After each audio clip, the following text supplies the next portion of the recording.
नमस्कार व्यूअर्स, मैं हूं अमीश देवगन और आप देख रहे हैं देश का सबसे लोकप्रिय program Aar Paar, prime time का नंबर 1 शो। और वक्फ बिल के पास होने के एक दिन पहले आर पार का यह बेहद खास एडिशन, नाम बड़े और दर्शन छोटे। आजकल जैसे घटनाक्रम हो रहे हैं, यही वाक्य सबसे पहले मस्तिष्क अर्थात दिमाग में आता है। बाबा साहेब की बातें होती हैं, संविधान की दुहाई दी जाती है, लेकिन वक्फ पर उन्हीं बाबा साहब के संविधान के तहत संसद से कुछ बदलाव की कोशिशें सरकार ने क्या की।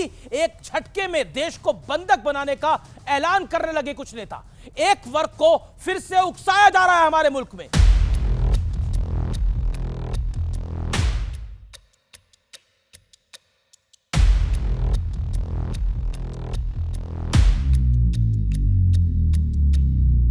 वक्फ कानून में बदलाव पर सियासी युद्ध फाइनल राउंड में पहुंच चुका है। कल संसद में यह बिल पेश होगा और इससे पहले सियासी पारा 7वें आसमान पर है। 8 घंटे का चर्चा का समय तय किया गया, जिसको बढ़ाया जा सकता है, लेकिन हाउस का सेंस लेकर के। ये वक्फ बिल नहीं है, बल्कि ये वक्फ बर्बाद बिल है। ये एक प्रोजेक्ट है जिससे मुसलमानों को उनके रिलीजन से दूर करना, रिलीजियस प्रॉपर्टीज को छीन लेना। इनका बोर्ड खिसक गया है। अभी तक तो ये हिंदू भाइयों को गुमराह करते थे। ये जो किट बांटी जा रही है, आप समझ लीजिए किट इसलिए बांटी जा रही है क्योंकि हिंदू भाई जाग गए हैं। तुष्टीकरण की राजनीति में ये लोग उस all India Muslim personal law board के साथ खड़े हैं। ये विपक्ष को मैं पूछना चाहता हूँ कि आप मुसलमान को केवल वोट बैंक समझेंगे? ये पूरी तरीके से गैर संवैधानिक है। संख्या के बल के ऊपर आप बुलडोज कर रहे हो और मुसलमान इसमें माफ नहीं करेगा अगर इस प्रकार की कार्रवाई होगी। व्यक्तिगत स्वार्थ का ये अड्डे बने हुए हैं, चंद लोगों के लिए लूट खसोट के अड्डे बने हुए हैं। किसी भी सरकारी प्रॉपर्टी पर जबरन काबिज करने का एक माध्यम बना हुआ है। और रिफॉर्म इस समय की मांग है, हर रिफॉर्म का विरोध होता है। पार्लियामेंट में पेश होने वाले वक्फ संशोधन बिल पे मुस्लिम समाज की निगाह भी जमी हुई है। मुसलमानों के हित में अगर संशोधन बिल आता है तो निसंदेह हमारी पार्टी उसका समर्थन भी करेगी। टीडीपी ने तो अपना रुख साफ कर दिया है, लेकिन सबकी निगाहें नीतीश की पार्टी जेडीयू के रुख पर टिकी है। चर्चा है कि जेडीयू ने इस बिल पर कुछ चिंता जाहिर की है। नीतीश कुमार मुस्लिम समुदाय के लिए काम किया है, वो सामने में है कि उनके साथ गलत हो ऐसा नहीं होने दिया। रिट्रोस्पेक्टिव नहीं हो, अगर पास्ट में कोई बात है तो उसको उस पर कोई आंच नहीं आए। बीजेपी कह रही है कि जो भी संशोधन हो रहे हैं वो पूरी तरह मुसलमानों के पक्ष में है और गरीब मुसलमानों को इसका सबसे ज्यादा फायदा मिलेगा। बीजेपी ये आरोप भी लगा रही है कि विपक्ष इस मुद्दे पर सिर्फ और सिर्फ भ्रम फैला रहा है। इस बीच वक्फ में बदलाव के मुद्दे पर साधु संतों और मुस्लिम समाज से जुड़े बड़े संगठनों की राय भी सामने आ रही है। वक्फ बोर्ड का भी जो महाराष्ट्र में, उसका भी मैं बहुत समर्थन कर रहा हूँ। मूर्ख हैं, उनको ज्ञान नहीं, वो मुसलमानों को वोट बैंक चाहते हैं। मौजूदा वक्फ एक्ट जो है उसमें अमेंडमेंट की सख्त जरूरत है और मुसलमानों को किसी तरीके से भी इससे डरने की जरूरत नहीं है। कोई आपकी मस्जिद, दरगाहें नहीं छीनी जाएंगी, इमाम बाड़े नहीं छीने जाएंगे। लेकिन आज सबसे बड़ा सवाल है कि जो बिल संसद में कल पेश होगा, उसके खिलाफ विपक्ष बीते कई दिनों से माहौल बनाने में क्यों जुटा है? क्या वाकई इस विरोध के पीछे वोट बैंक वाली चाल है, जैसा कि बीजेपी आरोप लगा रही है? आज वक्फ बिल पर जनता के बीच स्पेशल डिबेट में इसी पर होगा सबसे बड़ा सियासी मंथन। वक्फ में बदलाव, विपक्ष में तनाव। मेरे साथ मेहमान कौन कौन है परिचय करा देता हूं। इस बेहद खास प्रोग्राम में डॉक्टर सुधांशु त्रिवेदी, अभिनंदन आपका, प्रवक्ता भारतीय जनता पार्टी के। मेरे साथ राजकुमार भाटी, प्रवक्ता समाजवादी पार्टी के। मेरे साथ जुनैद हैरिस, जाने माने मुस्लिम चिंतक। विवेक श्रीवास्तव, नेता लेफ्ट के, उनका अभिनंदन है। और फैज खान मेरे साथ जुड़ेंगे, जो कि मुस्लिम चिंतक है, उनका भी अभिनंदन है। तो जोरदार तालियां आपके लिए, हमारी ऑडियंस के लिए। और इस समय की बहुत बड़ी खबर आ रही है। चर्चा को आगे बढ़ाने से पहले आज की सबसे बड़ी खबर, वक्फ बिल पर बहुत बड़ा अपडेट। कल लोकसभा में बिल पेश होगा, कल दोपहर 12 बजे बिल पेश होगा। विपक्ष ने विरोध में मोर्चा खोल दिया है। 12 घंटे चर्चा चाहता है विपक्ष, लेकिन सरकार ने 8 घंटे का वक्त दिया है। यह इस समय की बड़ी खबर है और अब चर्चा को हम आगे बढ़ाएंगे, लेकिन यह सबसे पहले एक बहुत बड़ी डेवलपमेंट है। 8 घंटे होगी चर्चा। चलिए आज की चर्चा को आगे बढ़ाते हैं। जैसा आपको परिचय हमने दिया, मेहमान कौन कौन है, मैं आज की शुरुआत सुधांशु त्रिवेदी आपसे करता हूं। भाईचारा सियासत का मारा, और क्या भारतीय जनता पार्टी इस भाईचारे को समाप्त करना चाहती है इस मुल्क के अंदर? कभी वक्फ, कभी मुगल बादशाह, कभी औरंगजेब की कब्र को हम हटवा देंगे, क्या हो रहा है? देखिए, जो भाईचारे की बात कही जाती है, इसमें यह समझने की जरूरत है भाई कौन है और चारा कौन है। पिछले 75 वर्षों से भाई तो भाईजान है और चारा जो है दूसरा बना हुआ है। मैं एग्जाम्पल के रूप में बताना चाहता हूं, वक्फ बोर्ड है, इसमें कहा गया है कि कोई टाइम लिमिट नहीं है। एग्जाम्पल के लिए अगर आप किसी लैंड के ऊपर, किसी की प्रॉपर्टी के ऊपर क्लेम करें तो 12 साल की टाइम लिमिट है। 12 साल गुजर गए तो आपका क्लेम खत्म। इसमें 12 साल की टाइम लिमिट नहीं है। अब आइए, प्लेसेस ऑफ वर्शिप एक्ट में 15 अगस्त 47 की टाइम लिमिट है, इसमें 15 अगस्त 47 की भी टाइम लिमिट नहीं है। आप 300 साल 400 साल पुराना कोई भी क्लेम आकर कर सकते हैं। और बड़ी मजे की बात यह है कि दूसरी तरफ को इस तरह से रिस्ट्रिक्ट कर दिया जाता है कि 15 अगस्त 47 से पीछे नहीं जा सकते। तो मैं ईमानदारी से पूछना चाहता हूं, छोटा सा उदाहरण, तमिलनाडु का तिरुचिरापल्ली का मंदिर, जो 1500 साल पुराना वो गांव था, जिसे कहा गया कि वो वक्फ की प्रॉपर्टी हो गया, वक्फ ने क्लेम किया, तो प्लेसेस ऑफ वर्शिप एक्ट 1991 क्या कहता है कि 15 अगस्त 47 के बाद कोई स्टेटस चेंज नहीं होगा। तो उस मंदिर का स्टेटस नहीं चेंज हो सकता था, खारिज हो जानी चाहिए थी याचिका, वक्फ बोर्ड को कह देना चाहिए था ये तो against the contradiction of places of worship act है ना। जहां प्लेसेस ऑफ वर्शिप एक्ट में भी चारा किसी और को बनाना है और वक्फ बोर्ड में भी चारा किसी और को बनाना है। और दुख की बात यह होती है कि आज के समय में औरंगजेब जैसे क्रूर और निर्दयी बादशाह को कुछ लोग आज भी रहमतुल्लाह सलेह बोलते हैं। मगर एक मुझे बात ईमानदारी से स्वीकार करनी पड़ेगी। देखिए, पहली बात तो मैं मानता हूं कि मुस्लिम समाज का कोई कनेक्शन औरंगजेब से नहीं है। आज तो जेनेटिक्स भी कनेक्ट करा लें तो कोई कनेक्शन नहीं है। जिस तरीके से हिंदुस्तान के किसी क्रिश्चियन का George fifth, queen Victoria, Wellesley से लेके वॉरेन हेस्टिंग से लेके और वेवेल तक कोई कनेक्शन नहीं है, तो इनका भी कोई कनेक्शन नहीं है। मगर एक खासियत सियासत देखिए, cutting across the party line मुस्लिम औरंगजेब के साथ खड़ा है।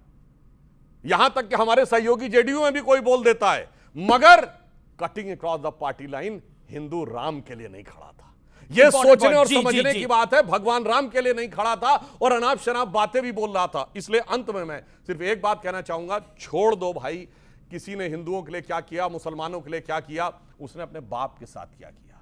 जिसने अपने बाप को जेल में रखा, सगे बड़े भाई का सर काट के जेल में थाली में सजा के भेजा और शाहजहां को एक सुराही पानी देता था। जब उस शाहजहां ने कहा एक सुराही पानी और दे दो, उसने कहा बस, इससे ज्यादा नहीं मिलेगा। तो दुखी होकर फारसी में एक शेर लिखा शाहजहां ने औरंगजेब को कि ए पिसर तू अजम मुसलमानी, ए पिदरे जिंदा आप तरसानी, मैं आफरीन हिंदुआन सदबार जे देहंद मुर्द रावा पितरान दायम आब। इसका अर्थ जानते क्या है? तू कैसा मुसलमान है जो बूंद बूंद पानी के लिए अपने बाप को तरसा रहा है? तो उससे तो आफरीन है 100 बार उन काफिर हिंदुओं पे जो अपने मरे हुए पिता को भी श्राद्ध पक्ष में पानी चढ़ाते हैं।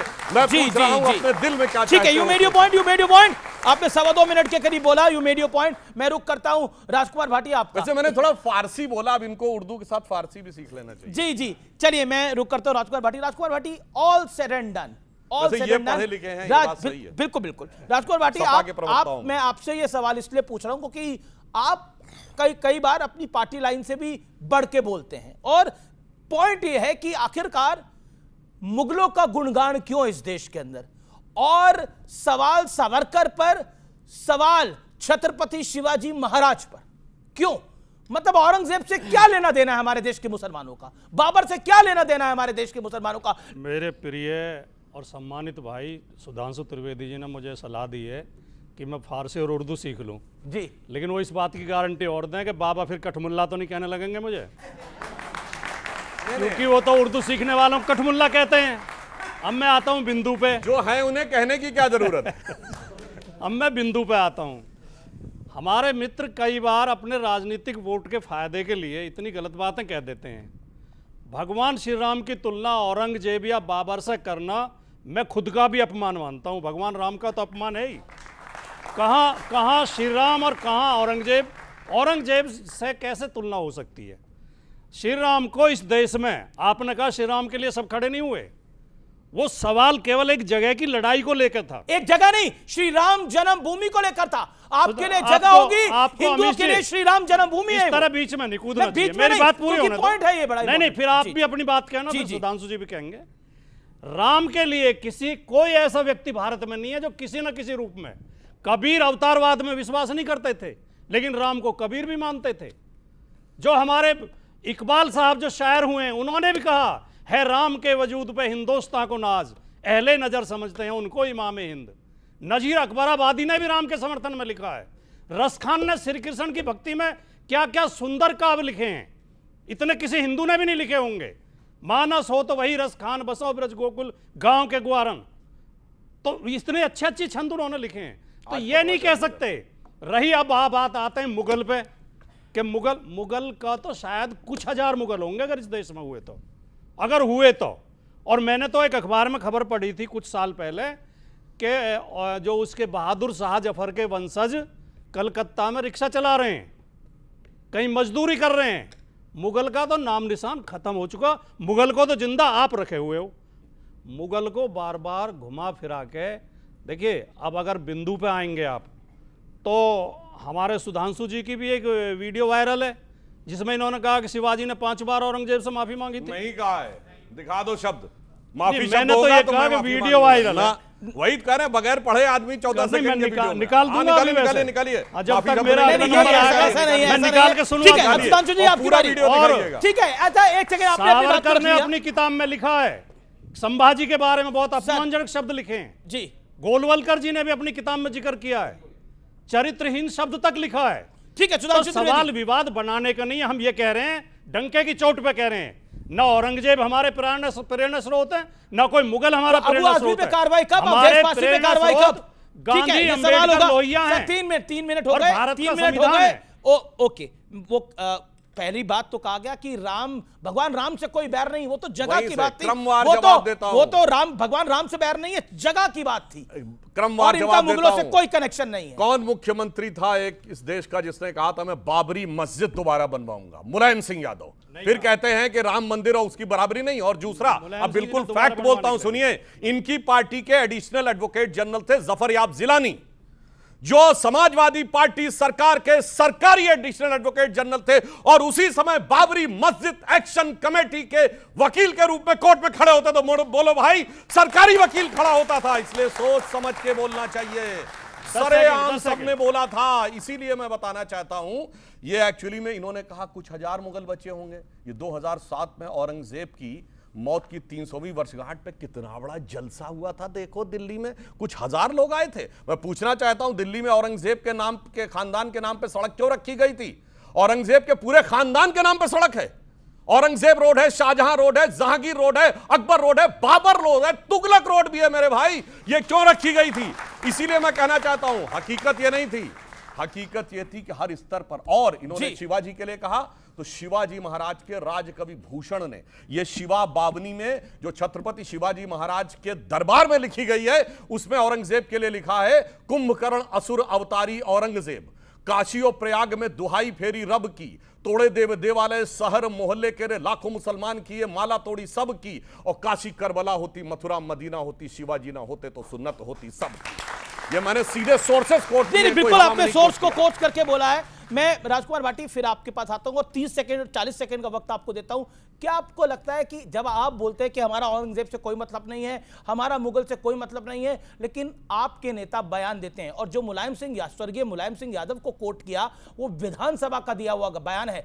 सपा से मुलायम सिंह यादव ने बोला मैं बाबरी मस्जिद तामील कराऊंगा, और कांग्रेस की सरकार थी 91 में, तत्कालीन प्रधानमंत्री पीवी नरसिम्हा राव ने कांग्रेस के दबाव में यह बयान दिया कि मैं भी बाबरी मस्जिद तामील कराऊंगा। देश के सदन में बोला। देखिए, इस कभी बोला देश के सदन में कि राम मंदिर को भी बनवाएंगे? बाबरी मस्जिद ना गिराई जाए, इसके लिए भारत के सर्वोच्च न्यायालय का आदेश था। भारत में कोई कानून को मानने वाला आदमी इस पक्ष में नहीं था कि मस्जिद गिराई जाए। अटल बिहारी वाजपेयी जी और लाल कृष्ण आडवाणी जी ने खुद कहा था कि हम तो उसकी रक्षा करना चाह रहे थे, हम तो लोगों को रोक रहे थे, हम नहीं चाहते थे मस्जिद गिराई जाए।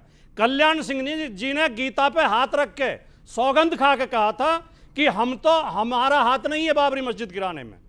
और जिस व्यक्ति ने गोली चलाने का आदेश दिया था अयोध्या में, जो उस समय गृह सचिव थे नृपेंद्र मिश्रा, वो इनकी सरकार ने मंदिर निर्माण समिति के अध्यक्ष बनाए हुए हैं आज भी।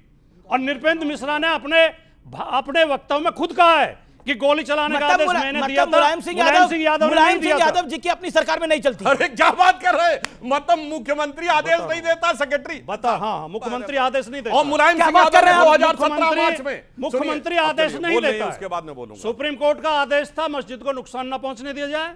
मुलायम सिंह यादव का आदेश था। मुलायम सिंह, एक सेकंड, नहीं तो मुलायम सिंह, नहीं मैंने आपको बोलने दिया, आपने नहीं सुनिए ना। तो मुलायम सिंह यादव जी ने ये क्यों बोला कि मैंने तो कार सेवकों पे गोली चलवा दी और मैं मुसलमानों के लिए क्या कर सकता था? अगर ये सब कुछ देवेंद्र मिश्रा ने कराया था तो सुधांशु त्रिवेदी, दोनों को इन्होंने सुधांशु त्रिवेदी। देखिए, बचकाने तर्कों से हकीकत नहीं बदली जा सकती। सुप्रीम कोर्ट ने कहीं नहीं कहा था कि मस्जिद को नुकसान न पहुंचाए, उसने डिस्प्यूटेड स्ट्रक्चर शब्द यूज किया है।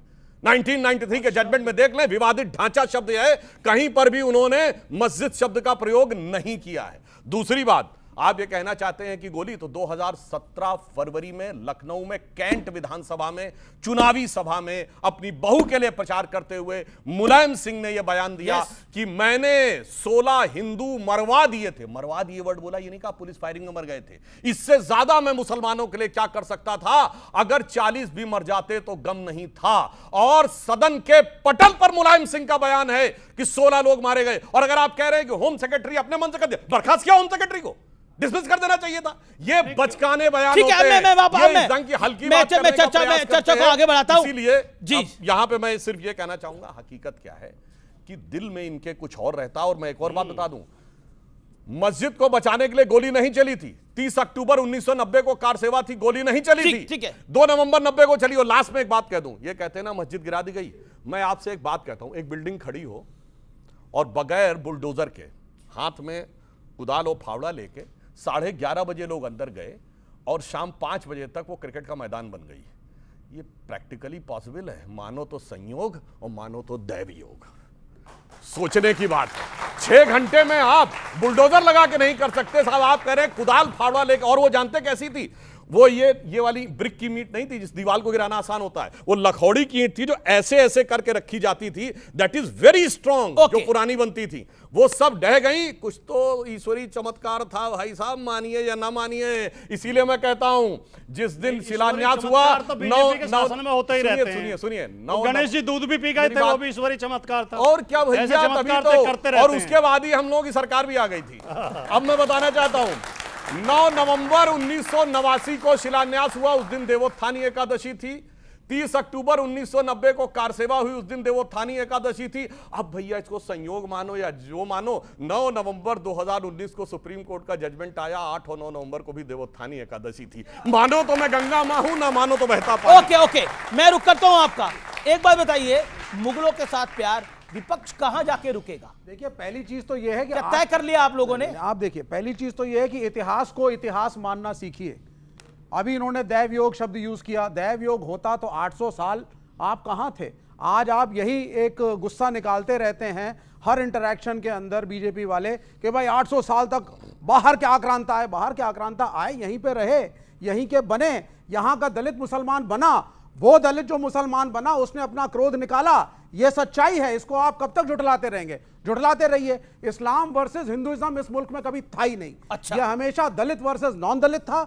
वो दलित जिन्होंने इस्लाम कबूला, अपने तरीके से क्रोध दिखाया। मुगल इस देश की विरासत और इतिहास हैं, उन्होंने यहां पे रूल किया। फिर अंग्रेज आए, उन्होंने रूल किया। उसके पहले राजपूत थे, उन्होंने रूल किया। तो कोई ना कोई राजा होता रहा। उसके बाद 1947 में जब देश आजाद हुआ, इन्होंने सारे राजाओं ने अपने अपने वर्चस्व को यूनियन ऑफ इंडिया के अधीन माना।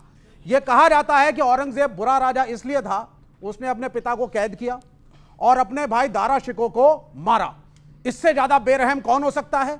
अब आप सुनिए बेरहम कौन कौन है। अजात शत्रु हिंदू राजा, महापद्मनंदा हिंदू राजा, राम राज्य विजयनगर के हिंदू राजा, महाराणा सांगा जिनको राणा सांगा कहते हैं, जो बाबर को इन्विटेशन देकर के हिंदुस्तान लाए कि आओ और लोधी गार्डन में जो लोधी डायनेस्टी है उससे लड़ो। हिंदू राजा बाबा राम राय, महाराज अजीत सिंह राठौर और आखिरी पेशवा रघुनाथ राव भट्ट, ये नाम जाकर के चेक किए, सबने किसी ना किसी रूप में या अपने पिता और या अपने भाई को मारा है। राजा राजा होता है, सत्ता की लड़ाई होती है, ना वो हिंदू होता है ना वो मुसलमान होता है। ये बात समझिए। फैज खान आ रहे हैं, बस एक लाइन बोल दूं, ये सारे के सारे विदाउट प्राइमरी सोर्स के कोट हैं जो फर्जी हिस्टोरियन से लिखे हैं, बाएं हाथ से लिखे गए इतिहास के द्वारा। और मैं एक और बात बताना चाहता हूं, इन्होंने कहा दलित मुसलमान बने। ए भैया, ये शेख क्या है? दलित हैं।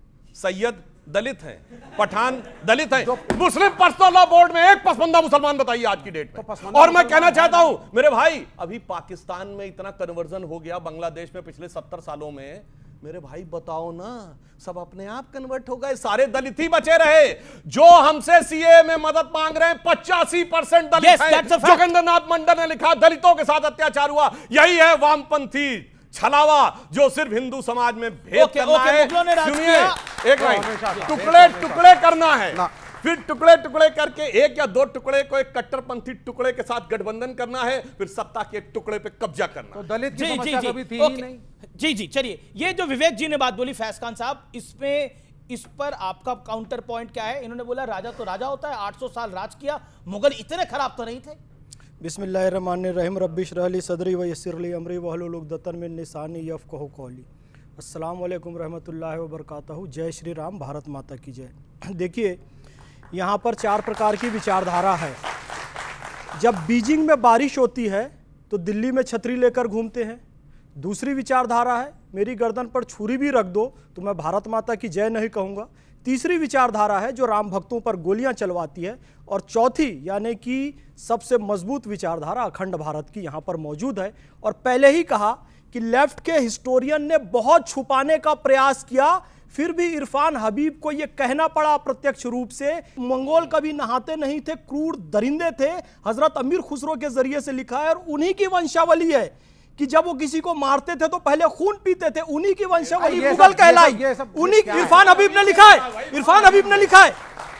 विपिन चंद्र ने, सतीश चंद्र जो मिडिवल हिस्ट्री के इतिहासकार है वो भी लेफ्ट के हैं, वो भी बहुत छुपाने का प्रयास करते हैं। तब ये लिखते हैं कि उस समय जाफर जटल्ली नाम का एक व्यंग्यकार था, उसने बहुत अश्लील और गंदे शब्दों में लिखा। और ये जो हमारे संगीतकार भाई जब उनके पास गए थे संगीत की अर्थी लेकर, कुछ रियायत मिल जाएगी ये सोचकर, तो औरंगजेब ये कहता है कि कब्र जरा गहरी खोदना, ये संगीत दोबारा निकलकर वापस ना आ जाए। सूफी सरमत को सिर्फ इसलिए कत्ल किया, एकम ब्रह्म द्वितीयो नास्ति, नए नए नास्ते नास्ते किंचन, एक रहस्यवादी वो विचारक थे। आज भी सूफी सरमत की दरगाह जामा मस्जिद की सीढ़ियों पर है, आप जाकर देख सकते हैं। अपने भाई को नग्न करके पूरी दिल्ली की सड़कों में घुमाया, नंगे हाथी पर बैठाकर दिल्ली की सड़कों में घुमाया। दारा शिकोह को, क्योंकि वो उपनिषद को मानने वाला था और उपनिषद का फारसी अनुवाद किया था और भारत में सबको लेकर चलना चाहता था। खुद मसीर आलमगिरी में बात लिखी हुई है कि काशी विश्वनाथ का मंदिर उसने तोड़ा। मथुरा में कहां से चिराग की रोशनी आ रही है, दिल्ली आगरा तक पहुंच रही है, तो जाकर उसे तोड़ा। ये सारी बातें इतिहास में दर्ज है कि 4 साहबजादों को उसने दीवारों पे चुनवाया। ये शीशगंज गुरुद्वारा क्या है, वहां पर गुरु तेग बहादुर जी का शीश कत्ल किया गया। ये औरंगजेब की क्रूरता के प्रमाण हैं और प्रमाण लिखे हुए हैं। और ये जो बातें कह रहे हैं बार बार, इस बात का कोई प्रमाण नहीं मिलता है। रोमिला थापर है, इरफान हबीब है, आपके पास सुनना नहीं चाह रहे थे वो लोग नहीं चाह रहे थे कि हाँ, लेकिन करते रहे हुआ है। ओके, मैं एक सेकंड विवेक, क्योंकि अजात शत्रु और के बारे में आप कह रहे हैं कि इतिहास में लिखा ही नहीं गया है। अरे रोमिला थापर की पुस्तक में लिखा है। रोमिला थापर कहाँ की हिस्टोरियन है आप बताओ? रोमिला थापर की पुस्तक में लिखा है। विवेक शांत। ओके, आप फैज खान साहब आप भी शांत। मैं रुक करता हूं, मैं जुनैद हैरिस का रुक करता हूं और फिर ऑडियंस से सवाल लेता हूं। जुनैद हैरिस, देश का मुसलमान अपने आप को मुगल से क्यों जोड़ने का प्रयास नेता करते हैं? मुसलमान नहीं करता, देश का नेतागण करते हैं और कई मुस्लिम स्कॉलर करवाना चाहते हैं। उनकी दुकान इससे चलती रहे। मेरा स्ट्रेट पॉइंट है कि जिस वक्त ये मुल्क आज़ाद हो रहा था और नफरत की बुनियाद पर, मजहब की बुनियाद पर मुल्क को अलग भी करने की डिमांड हो रही थी, तो उस वक्त के जो रिलीजियस लीडर्स थे, हमारे मजहबी जो रहनुमा थे, जिन पर हिंदुस्तान के दुनिया की सबसे बड़ी दूसरी आबादी ने लब्बैक कहा था, मैं मौलाना आज़ाद की बात कह रहा हूँ। उन्होंने ये कहा था कि अगर हिंदू और मुसलमान अलग अलग कर दिए जाएं और फिर हमें आज़ादी मिले तो हमें वो आज़ादी भी नहीं चाहिए। हम ये जानते हैं कि हमारा अगर कोई आइडियल हो सकता है तो हम सियासी तौर पर आपको बात कर ही रहे हैं, सियासी रहनुमा की हमने बात की है, मौलाना आज़ाद की। हम ये बात कर रहे हैं कि प्रैक्टिकली उस्मान ब्रिगेडियर ने पाकिस्तान का सबसे बड़ा ओहदा आर्मी का उनको देने की ऑफर हुई और उन्होंने हिंदुस्तान में रहना सिर्फ कबूल नहीं किया, अपनी जान की कुर्बानी दी। वीर अब्दुल हमीद ने अपनी जान की कुर्बानी दी। एपीजे अब्दुल कलाम आपके सामने हैं, ये हमारे हीरो हैं। हम नहीं जानते हैं कि मुगल कौन और इससे पहले राजाओं की परंपरा क्या है, ये एक बात जरूर जानते हैं, वो जरूर सुनिए। उनका अत्याचार तो जानते होंगे, वो भी भूल गए। मैं क्या जानता हूं और क्या नहीं जानता हूं वो मैं बता दे रहा हूं आपको। मैं पूरे अपने भारत के संस्कृति के हवाले से, मैं वैदिक पीरियड से मैं बात कर रहा हूं। वहां से जब हमारी बात आगे बढ़ती है तो हम अखंड भारत का स्वरूप देखते हैं तो अशोका के हवाले से देखते हैं। शर्म की बात यह रही कि इन लोगों के साथ जिन लोगों ने जुल्म किया, अभी उसके दादा की बात कर रहे थे, उसके पोते को पुष्यमित्रा ने कत्ल कर दिया और भारत हजरत को पोता नहीं था, पोता था, अशोक का पोता था जी, अशोक का पोता। कहां लिखा? अरे ये नॉन हिस्ट्री को कहां अभी बताता हूं, सब बताता हूं, मैं बताता हूं। नहीं पहले आप बोले अपनी बात को बोलिए, सुधांशु त्रिवेदी फिर बोले। कौन नहीं जानता है कि अशोका ने पूरी दुनिया के अंदर एक रीजनल रिलीजन को नेशनल बनाया और नेशनल से उसने इंटरनेशनल बनाया। चाइना, जापान, कोरिया कहां नहीं पहुंचा, सीरिया तक वो रिलीजन पहुंचा। लेकिन इसी मुल्क के अंदर पुष्यमित्रा के कत्ल करने के बाद बृहद्रथ को इस मुल्क के अंदर ऐसे हो गए, बहुत से विहार तोड़े गए, बहुत से बुद्धों को मारा गया, यहां तक कि उनकी जनसंख्या आप आज के वक्त में भी गिन सकती हैं कि ये नया गेम प्लान है अब हिंदू और बुद्ध के बीच में कुछ करने की। ये हिंदुस्तान की तारीख है, विक्रमादित्य के जमाने में। बड़ा स्मार्टली आपने मूव करा, आपने मुगल से घुमाया मामले को, पूरा बुद्ध तक आप बौद्ध तो बौद्धों तक ले गए। ठीक है, मैं मुगल तक जी मैं मुगल तक फिर मानिए ना, जब भी बटे हैं तब कटे हैं, मानिए इस बात को। जब बटे हैं तब कट गए हैं। फिर कौन बांट रहा था इस वक्त? कौन बांट रहा था? आपस में बट गए ना। अरे आपने अशोका और अशोका का पोता बटा तो फिर कटा। अरे किससे बटा?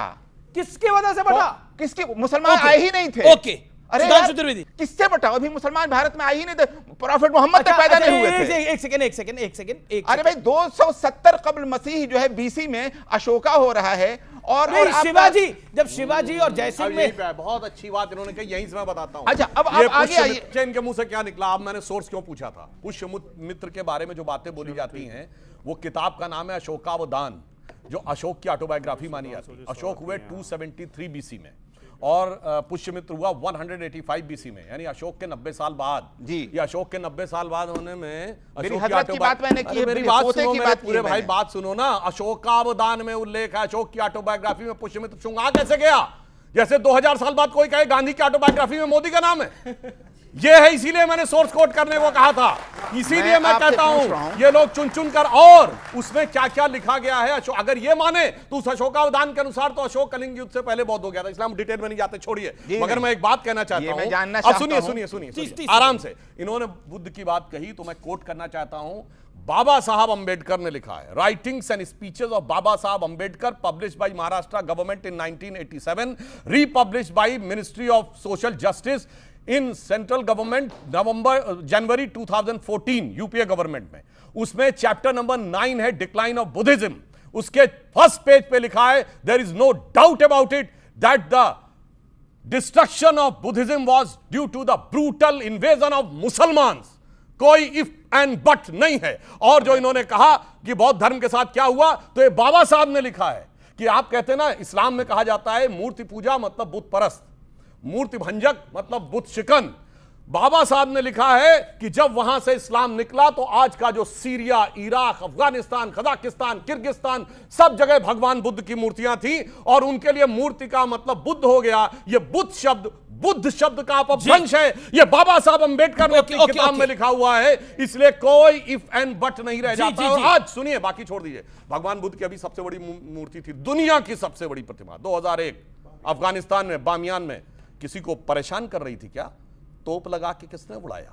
जालिमों ने, तालिबान ने या हिंदुओं ने? यही मैं कह रहा हूं इतिहास। और सुनो, गलत 2013 में बोध गया मंदिर में ब्लास्ट किसने करने की कोशिश की? कट्टरपंथी मुसलमानों ने या हिंदुओं ने? और अगर समय रहते डिफ्यूज ना होता तो मंदिर का एक हिस्सा डैमेज हो जाता। आज सबसे बड़ा बौद्ध देश है बर्मा, वहां पे कौन अटैक कर रहा है बौद्ध विहारों पे? रोहिंग्या मुसलमान या हिंदू? ये बताइए। श्रीलंका में बौद्ध विहारों पे कौन अटैक कर रहा है? इसलिए मैं कह रहा हूं भाई, इतिहास भी झूठा। अरे वर्तमान तो देख लो, उसके बाद जवाब देने की कोशिश करो। मगर क्या बताएं, ये लोग ऐसा फर्जीफिकेशन, देखिए लड़ाने की कैसी बढ़िया कोशिश करते हैं कि किस प्रकार से आपस में। ठीक है, ओके ओके प्रोफेसर आरिफ, अब आपका वक्त है 1 मिनट। मैं टाइमर लगा रहा था 1 मिनट। 711 में भारत के अंदर मोहम्मद बिन कासिम सिंध और मुल्तान में 711 से लेकर 713 तक का हम हमला मानते हैं। उसके बाद हम बड़ा हमला मानते हैं हिंदुस्तान के अंदर मुसलमानों का। मैं मुसलमान शब्द यूज कर रहा हूं और मैं जालिम समझता हूं जो लूट कर लेकर गया। मैं महमूद गजनवी की बात कर रहा हूं 1000 में। और उसके बाद 1192 में औरंगजेब के मजार के साथ क्या होना चाहिए? नहीं, ये बोल रहे हैं, इनको बोलने दीजिए। बहुत अच्छी बात बोल रहे हैं, बोलिए साहब। 1192 से लेकर 1857 तक आप ये कह सकते हैं कि सल्तनत पीरियड और मुगल पीरियड मिला करके हिंदुस्तान में मुसलमानों की हुकूमत रही। मैं ये पूछ रहा था, जो ये कहानी बता रहे हैं 1192 से ऊपर, पहले अशोका से लेकर, जिनको इन्होंने 270 बीसी बताया, उस वक्त से लेकर 1192 तक जो मुसलमान नहीं हैं, वो कहां गए हिंदुस्तान से? बहुत अच्छा बोला इन्होंने। 711 मोहम्मद बिन इतिहास से कासिम प्रेजेंट आता में है। जी। 1025 325 साल लगे गुजरात तक पहुंचने को। 325 साल का संघर्ष कहां है भाई? 1025 सोमनाथ और 1192 दिल्ली, वो 250 साल लगे दिल्ली पहुंचने में। मैं तो बुद्धों की बात कर रहा हूं। और सुनिए, 1192 से 1527 में जाके वो अयोध्या तोड़ पाता है। 350 साल का संघर्ष कहां है? इसीलिए मैं कहना चाहता हूं, सिर्फ हमें पराजय का इतिहास पढ़ाया गया है, हमें विजय का इतिहास नहीं पढ़ाया गया है। वरना मैं आपको बताना चाहता हूं, और सुनिए, और मैं बताना चाहता हूं, वो इस्लाम का कारवां जो निकला अरब से, मोहम्मद साहब के जाने के 50 साल के अंदर उसने पूरी दुनिया कैप्चर कर लिया। मगर हिंदुस्तान में क्या हुआ, ये अल्ताफ हुसैन हाली का कोट करके बोल रहा हूं, वो दीन हिजाजी का बेबाक बेड़ा, निशा जिसका अक्साए आलम में पहुंचा, न दीना में अटका न मंजिम में टटका, मुहाजिर हुआ कोई इंसान जिसका, किए पे सिपर जिसने सातों समंदर, वो डूबा दहाने में गंगा के आकर। ये हमारी कुव्वत थी, मगर उसके बावजूद उल्टा इतिहास पढ़ाया जाता है। पॉइंट यही है कि हम ओके फैज खान आज तक भाटी जी आपकी बात उलझ रहे हैं, उलझा रहे हैं। सवाल अपनी जगह पर है कि अशोका से लेकर मुसलमानों के आने तक बहुत कहां गए, ग्रीक और आए हूणा, ग्रीक हूण शक यवन, टूटते थे भूमि पर, हारते थे हौसले पंचनद के तीर पर। बहुत मार के भगा दिए गए सब। चंद्रगुप्त को भगाया चंद्रगुप्त मौर्य ने, अरबों को भगाया क्या हुए। और सुनिए, ललितादित्य पीठ ने भगाया, पाल नरेश जयपाल ने भगाया। नाम ही नहीं सुना होगा आपके लोगों ने, क्योंकि वो तो वाला इतिहास में तो है ये नहीं। ठीक है, सवाल। मैं डॉक्टर रितिका शर्मा इसरानी, एक शिक्षक, और मेरा सवाल पूर्व शिक्षक डॉक्टर सुधांशु जी से है। हाल ही में योगी आदित्यनाथ जी ने कहा कि सब कुछ भगवा हो जाएगा, दुनिया भगवा पहनेगी। अगर भगवा है हमारी पहचान, तो इस पर क्यों होता है विवाद हर बार? इंसान जी, सवाल है ये, योगी आदित्यनाथ जी ने कहा, क्यों कहा ये? बिल्कुल सही बात है, पूरी दुनिया भगवामय होगी एक दिन। क्योंकि कारण क्या है, हम सब ने पढ़ा है कि हमारे राष्ट्रीय ध्वज में भगवा रंग है, किसका प्रतीक है? त्याग और बलिदान का प्रतीक। जी संक्षेप और जिस दिन पूरी दुनिया में त्याग और बलिदान का भाव, और वो कहां से लिया गया है? जो हवन की अग्नि होती है ना, उसका रंग एग्जैक्टली भगवा होता है। यानी जब आप सैक्रिफाइस करने को तैयार होते हैं, आपके मन में भगवा की भावना आती है। और फिर आदमी क्या बोलते हैं? मोए रंग दे बसंती चोला, जिस चोले को पहन शिवाजी खेले अपनी जान पर, जिसे पहन झांसी की रानी मिट गई अपनी आन पे। भगत सिंह कहते आज उसी को पहन के निकला हम मस्तों का तो टोला, भाई माई रंग दे बसंती चोला। जी सुधांशु जी पढ़े लिखे आदमी, मैं आपके शो में कई बार कह चुका हूँ, लेकिन अपने पढ़े लिखे होने का बहुत दुरुपयोग करते हैं। 2 बात सही कहेंगे, फिर 3 बात इतनी खराब कहेंगे, लोग समझते हैं पढ़े लिखे हैं, सही बोल रहे होंगे। वैसे अभी कह दिया, एक मिनट बोले, अभी कह दिया कि बौद्ध धर्म को तो मुसलमानों ने खत्म किया था। मैंने नहीं, बाबा साहब ने। हाँ, तो आपने कोट किया ना, कोट किया। तो आप तो पढ़े लिखे हैं। हाँ, तो गलत हो तो चैलेंज है। क्या बोल रहा? पढ़ के ही बोला है मैंने। चैलेंज करता हूँ, चैलेंज। एक सेकंड, अगर हम ऐसे डिस्टर्ब करते हैं कि बाबा साहब पढ़े लिखे नहीं, सुन लो यार, हमें सबकी पता कौन की तरफ। सुन लो भैया, सुन लो। नहीं, ये और थोड़ा- हम भी मुंह में जुबान रखते हैं। बाबा साहब पढ़े लिखे थे तभी हिंदू धर्म छोड़ा विवेक और जी। कहा दलितों को कभी भी न्याय हिंदू धर्म में नहीं, नहीं तो अभी मिलेगा आपने बोला कि और है बौद्ध तो धर्म अपनाया नहीं, बौद्ध तभी धर्म मुसलमान अपनाया। क्रिश्चियन नहीं ये बने। भी पढ़ लो जरा। सऊदी अरब का था कि आपसे बोलिए आपकी बारी है।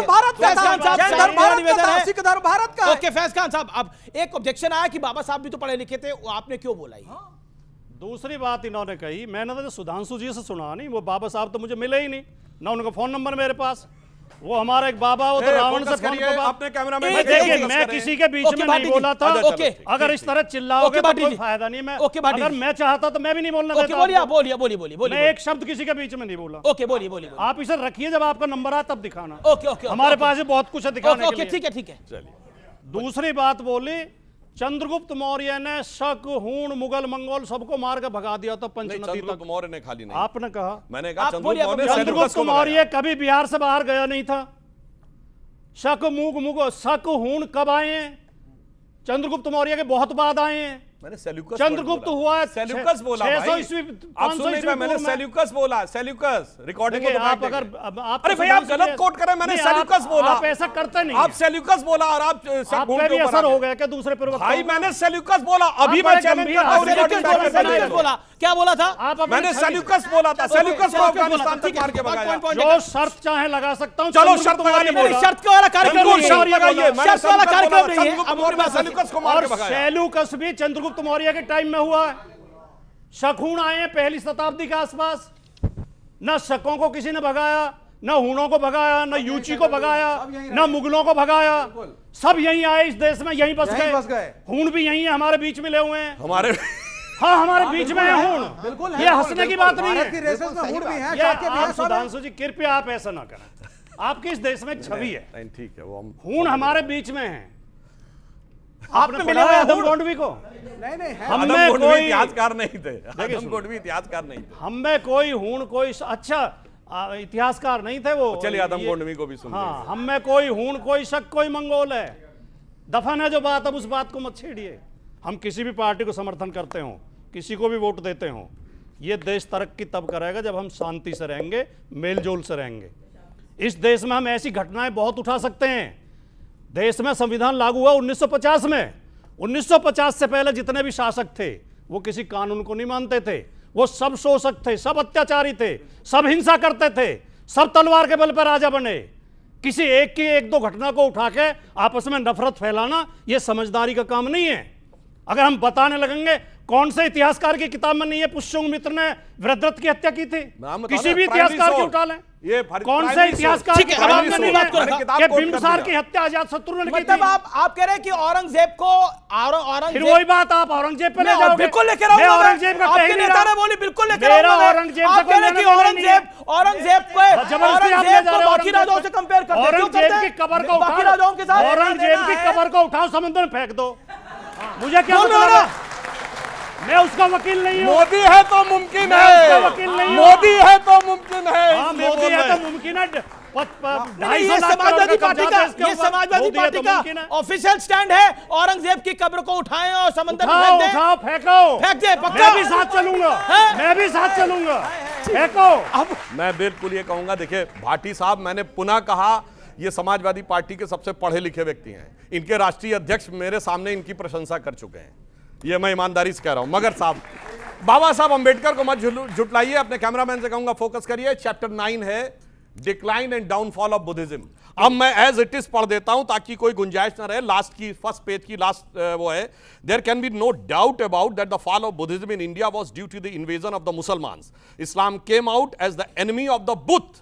The word Buth, as everybody knows, in an Arabic word and means an idol. Not many, कह रहा हूं, डॉक्टर अंबेडकर कह रहे हैं, not many people, however, know that the derivation of the word Buth is Buth. It is the Arabic corruption of Buddha. अब बताओ मेरे भाई, पढ़े लिखे होने की बात करो तो पढ़ लिख क्या हो? दूसरा देखिए, पढ़े लिखे हो के गलत काम किए। उन्होंने कहा सब हूण हम में मिल गए, शक हम में मिल गए। अरे भाई साहब, हमारा भारत का राष्ट्रीय संवत, एक मिनट सर, राष्ट्रीय संवत क्या है हमारा? शक संवत। किसके आधार पे? शकारि विक्रमादित्य के नाम पे जिन्होंने शकों को मार मार के भगाया था।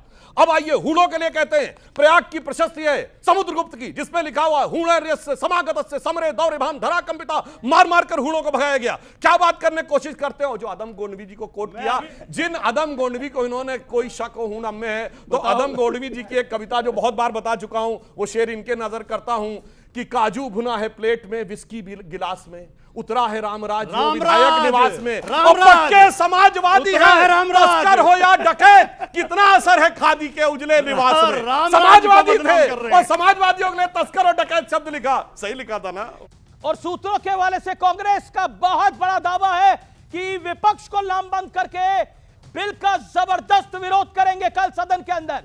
हर हाल में बिल रोकने की कोशिश होगी, नरेंद्र मोदी बिल पास नहीं करा पा जाएंगे, ये क्लियर कट कह रही है कांग्रेस। और विपक्ष को लामबंद करने में जुटी है, जेडीयू को और टीडीपी के भी संपर्क साधने का दावा कर रही है कांग्रेस।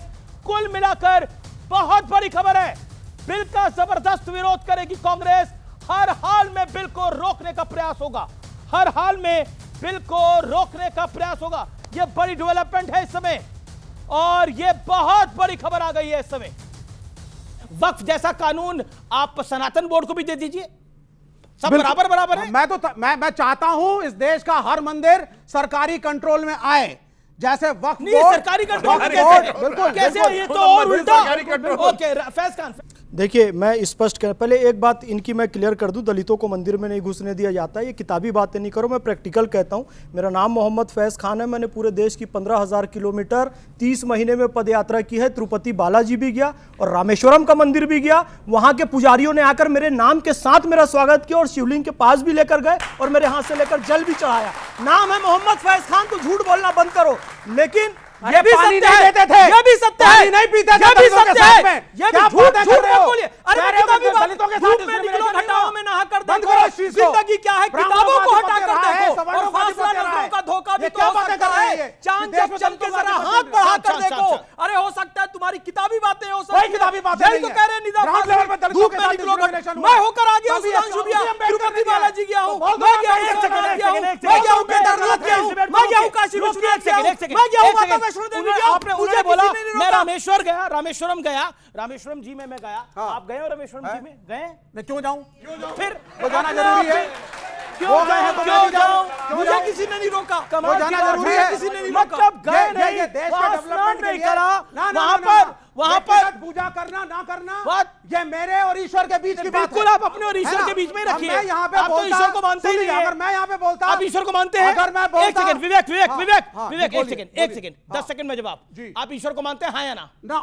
तो पर नहीं मानते ना, खत्म बात। फिर खत्म, आपके और ईश्वर के बीच में तो कोई कनेक्शन नहीं बनता। मैं सुधांशु जी और आपसे फैज खान को देता हूं, एक व्यक्ति जो अल्लाह ईश्वर को ना मानता हो, उसका और ऊपर वाले के बीच में कोई कनेक्ट हो सकता है? फिर क्या कोई कनेक्ट, जब ईश्वर को मानते नहीं है तो नास्तिक है, तो इनका काहे का कनेक्शन हो सकता है? तो झूठ बोलने, इनके आदर्श मार्क्स हैं, लेनिन है, नक्सलवादी हैं, हमारे आदर्श राम है, कृष्ण है, पैगंबर हजरत मोहम्मद है, तो दोनों में अंतर है। अपने आदर्श सुनिए, इनके आदर्श मुलायम सिंह यादव नहीं है, मुलायम सिंह यादव आपके आदर्श है, हमारे आदर्श राम है, हमारे आदर्श कृष्ण है, हमारे आदर्श रसखान है, हमारे आदर्श अशफाकुल्लाह खान है, तुम्हारे अमीर कसाब है, हमारा कलाम है, तुम्हारे कसाब है।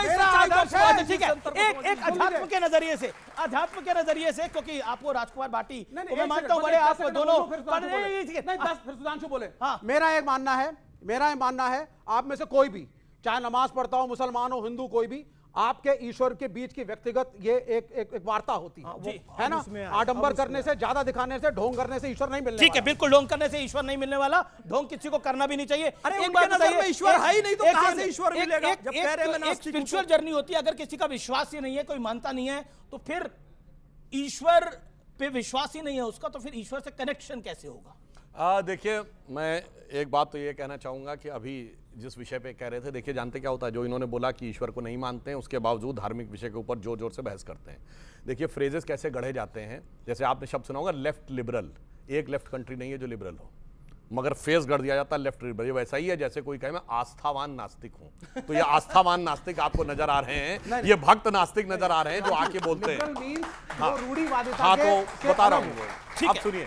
अब जहां तक ये बात है, देखिए हमारे यहाँ कहा गया, देखिए अंतर क्या है, इवन इस्लाम में भी वो चीज भारत के प्रभाव से आई जब ये कहा गया कि आपको अपने अंदर की यात्रा करनी है, तो उस बात को लेकर बहुत सारे, मतलब जो उन्होंने उदाहरण दिया, औरंगजेब ने उसको सर कटवा दिया, बहुत सारे लोगों को वो कर दिया। जानते हैं, एक मैं उर्दू का ही शेर कहूंगा कि जिंदगी का टारगेट क्या है? हम आप ही को अपना मकसूद जानते हैं। I am my self my destination. अपने अलावा किसको मौजूद जानते हैं? खुद अपनी राह खोजने हम जल्व अगर हुए थे, इस राज को तो केवल महदूद जानते हैं, वेरी फ्यू। और एक और बात कह दूं, देखिए हमारे यहाँ जानते हैं जो फकीर हुए, चाहे वो हमारे हिंदू और हिंदू फैमिली के धर्मों में हुए, सिख, जैन, बौद्ध में, इवन इस्लाम में भी जो फकीर हुए, तो वो क्या कहते थे? न तख्त व ताज में न लश्करो सिपाह में है जो बात कलंदर के बारगाह में। कलंदर के बारगाह समझते, ऋषि का आश्रम। न तख्त व ताज में न लश्करो सिपाह में है जो बात कलंदर के बारगाह में है। जो दिल से देखता है तू है बस वही दुनिया, वो संग खिश्त नहीं जो तेरी निगाह में है। और हर मुकाम से आगे मुकाम है जिसका, वो बदगुमा अभी आवारगी की राह। जी जी जी, सवाल सवाल सवाल, आखिरी 2-3 सवाल लूंगा मैं। अब अपनी बात को रखिए, मैं इकट्ठे ले रहा हूं सवाल। आपका पॉइंट क्या है? शिक्षक महोदय से प्रश्न है जी। अभी कह रहे थे कि बौद्धों पर हिंदुस्तान में जो ज्यादती की गई, ये बौद्धों के जो नेता हैं अभी दलाई लामा, उन्होंने फिर भारत में शरण क्यों लिया और किसी देश में शरण क्यों? जी, बौद्धों के नेता ने, दलाई लामा ने भारत में शरण क्यों लिया? 30 सेकंड में इसका जवाब। जी, जब उनका बाहर अत्याचार हो रहा था। जवाब देखिए, मैं आपको एक चीज बता दूं, 30 सेकंड्स। आजाद हिंदुस्तान का कानून और संविधान हमें बहुत सी आसानियां देता है, और उन्होंने आजाद भारत में शरण लिया है। उस वक्त के भारत में शरण नहीं लिया है जबकि उनके ऊपर जुल्म हो रहा था। आपको मैं बार बार इस बात को मैं कह रहा हूं कि हम संविधान के मुताबिक जो हमारा अप्रोच है, हम उसको मानते हैं। आपका पॉइंट क्या है? पॉइंट खड़े होकर बूढ़ी माता जी। सबको नमस्कार। देखिए, सबसे पहले तो जहाँ पर आपने, श्रीवास्तव जी, आपने जहाँ पे बोला कि जो है सारे मंदिरों को जो है सरकार अपने कब्जे में कर ले, अगर सारे मंदिरों को ले रहे, आप भारत के अंदर जो है मस्जिदें भी हैं, चर्च भी हैं, उनको क्यों नहीं कब्जे में लेते हैं? जी। ओके, आपका पॉइंट क्या है? मैं कहता हूं, जो भी कह ले देशवासी, आज जो है ना, पुराना नेहरू वाला इंडिया नहीं है, ये देश बदल चुका है। जो राम का नहीं, वो किसी काम का नहीं। सिया राम मैं सब जग जानी, करहूं प्रणाम जोरी जुग पानी। चलिए, एक और बड़ी खबर आ रही है, एक और बड़ी खबर आ रही है। आइए नजर डालते हैं इस बड़ी खबर के ऊपर। वो बड़ी खबर क्या है? वक्फ बिल पर बहुत बड़ी खबर। बीजेपी ने सांसदों को जारी कर दिया है व्हिप जारी किया है। लोकसभा सांसदों के लिए व्हिप है। कल लोकसभा में पेश होगा बिल। अब यह तय है, माना जा रहा है, यह तय है कि बिल पेश होने जा रहा है। तो आप देख रहे हैं आर पार, और आर पार में इस समय की बड़ी ब्रेकिंग स्टोरी है। वक्फ बिल को लेकर सियासी हलचल और तेज हो गई है। बीजेपी ने एक और व्हिप जारी किया है। मैंने आपको कार्यक्रम की शुरुआत में बताया था, एक व्हिप जारी हुआ है लोकसभा के लिए, दूसरा व्हिप बीजेपी ने जारी कर दिया और वो राज्यसभा के लिए हुआ है। नया व्हिप राज्यसभा सांसदों के लिए जारी है। 3 अप्रैल के लिए जारी किया गया है व्हिप। 3 अप्रैल को राज्यसभा में आ सकता है बिल। और अब व्यूअर्स, वक्त है सत्य और तथ्य का। आपने आज तक कई पदयात्राओं के बारे में सुना होगा। इनमें से अधिकतर यात्राएं नेताओं की रही होंगी जिनका मकसद प्योरली पॉलिटिकल होता है, लेकिन एक पदयात्रा ऐसी भी है जो किसी स्वार्थ के लिए नहीं, ईश्वर में अटूट विश्वास के कारण हो रही है। अनंत अंबानी किसी परिचय के मोहताज नहीं है। वो जामनगर से द्वारकाधीश के दर्शनों के लिए पैदल यात्रा कर रहे हैं। इसे पदयात्रा कहते हैं। उनकी यात्रा के 5 दिन पूरे हो चुके हैं। अनंत अंबानी ने संकल्प लिया है कि 9 अप्रैल को वो अपना जन्मदिन, बर्थडे, भगवान द्वारकाधीश के चरणों में ही मनाएंगे। जिसके भी कानों में अनंत अंबानी के प्रण की ये खबर पहुंच रही है, वो हैरान हुए बिना नहीं रह पा रहे हैं, क्योंकि आजकल की जनरेशन के पार्टी कल्चर वाले दौर में अनंत अंबानी अध्यात्म, श्रद्धा और समर्पण की एक अनूठी मिसाल पेश कर रहे हैं। भगवती है सुखी कंठ कुटुंबिनी भोरी कुटुंबिनी भोरी कुटे जय जय हे महिषासुरमर्दिनी रम्य कपर्दिनी शैलसुते। ठीक सुना आपने, अनंत अंबानी पदयात्रा के दौरान ना सिर्फ महिषासुर मर्दनी गा रहे हैं, बल्कि उन्होंने हनुमान चालीसा का पाठ भी किया। सुनिए। काल रघुवर पर जाई भक्त गाई और देवता चित्तन धरई हनुमत से सर्व सुख करई संकट कटे मिले सब वीरा जो सुमिरे हनुमत बल वीरा जय जय जय हनुमान गोसाई कृपा करो गुरुदेव की नाई। सोशल मीडिया पर अनंत अंबानी की यात्रा बहुत वायरल हो रही है और इसे सपोर्ट भी मिल रहा है। मैसेजेस आ रहे हैं। नीतू मनीष गुप्ता नाम की एक यूजर ने लिखा, अनंत अंबानी आप दूसरों के लिए इंस्पिरेशन हैं। एक यूजर ने यह तक लिखा कि अनंत अंबानी जैसे बच्चे प्रभु सबको दे। दीपक सोनी नाम के यूजर ने उन्हें प्राइड ऑफ सनातन धर्म बता दिया। किसी ने उन्हें गॉड चाइल्ड बताया, तो किसी ने कहा अंबानी परिवार हमेशा सनातन धर्म को आगे रखता है, उसके साथ खड़ा रहता है। यानी भारत की संस्कृति को महत्वपूर्ण मानता है अंबानी परिवार। एक यूजर ने यह भी लिखा है कि not just a walk of faith but a path of kindness, यानी अनंत अंबानी की पदयात्रा केवल श्रद्धा की नहीं है बल्कि मानवता और इंसानियत की यात्रा भी है। अनंत अंबानी को जिस तरह का रिस्पांस मिल रहा है व्यूअर्स, उससे यह साफ है कि सनातन के प्रति उनके सम्मान, विश्वास और श्रद्धा का मैसेज पब्लिक तक लाउड एंड क्लियर पहुंच रहा है। યુવાને ભગવાનના પ્રતિ પ્રેમ રાખવું જોઈએ અને બધા યુવાને સનાતન પ્રતિ પ્રેમ રાખવું જોઈએ। શ્રીજી બાબાના આશીર્વાદ લઈને આગે વધો અને જ્યારે ભગવાન છે તો કંઈ ચિંતા નહીં કરવાનું। इस बीच अनंत अंबानी का उस वक्त एक बेहद खास अंदाज देखने को मिला जब उन्होंने बूचर खाने में जा रही 250 मुर्गियों को दोगुनी कीमत देकर खरीदा और आजाद कर दिया। अनंत अंबानी के इस जेस्चर की भी सोशल मीडिया पे बहुत तारीफ हो रही है। मशहूर इंस्टाग्राम हैंडल वायरल भयानी ने इस वीडियो पर लिखा, एक सच्चा सनातनी कहते हैं बेजुबान जानवरों में साक्षात ईश्वर का वास होता है। और वंतारा के जरिए अनंत अंबानी पशु सेवा की एक अनूठी मिसाल विश्व के सामने पेश कर रहे हैं। सिर्फ देश ही नहीं, और देश के यूथ को एक ऐसी मिसाल इस पदयात्रा से भी मिल रही है। यह यात्रा लोगों को प्रोत्साहित करती है कि उन्हें अपनी संस्कृति से जुड़ने का संदेश देती है, अपने जड़ों से जुड़ने का संदेश देती है। यह यात्रा आधुनिकता में सनातन के दर्शन कराती है। यानी आधुनिकता, मॉडर्नाइजेशन जरूरी है, लेकिन अपनी जड़ें भी बहुत जरूरी है। शायद अनंत अंबानी की यह यात्रा उसी की परिचायक बन रही है। जब अनंत अंबानी कर सकते हैं तो बाकी क्यों नहीं कर सकते।